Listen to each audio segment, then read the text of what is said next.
This is what unity sounds like. For muralist Laura Miss Crit Spencer, it's at least what she expects to hear at the beginning of this United Mural project. Despite what most people think, you know, artists aren't approaching a wall and going like, oui, what shall I paint today? Like, murals take so much planning ahead of time. So she's starting with a sketch.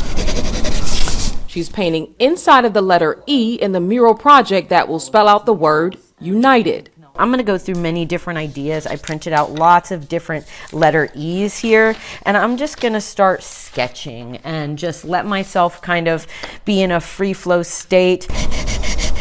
References that will include colorful flowers and plants. Nature is a nonpartisan issue, right? Ms. Crit says she's all too familiar with that part of the art world. One of the murals that I painted was removed in front of the Carter G. Woodson African American Museum. I had the distinct pleasure of not only painting the Black Lives Matter mural, but the Black History Matters mural. John Gascott was also one of the artists who painted the Black Lives Matter and the Black History Matters murals, and it's where he drew inspiration from to create this United Mural project at his art studio. It's almost like continuing something that was erased, you know, so it's almost like a second chance at, it's not a Black Lives Matter mural, but there's Black artists involved. With the skills of 6 hand-picked artists, the word United will be spelled out on the wall of studios at 5663, replacing the existing fading murals on the busy Park Boulevard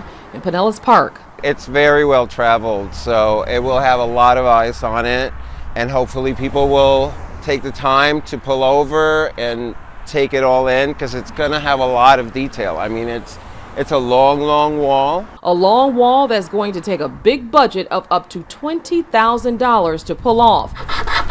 John says they're fundraising to make sure each artist is able to express what being united means to them. Miss Crit already has an idea of what it all means for her. I just want everybody to remember the reason why we all get together is that art is this unifying force. It gives us identity, it gives us purpose, and it gives us motivation and inspiration and hope for a better future. In Pinellas County, Sandra Weathers, Spectrum News.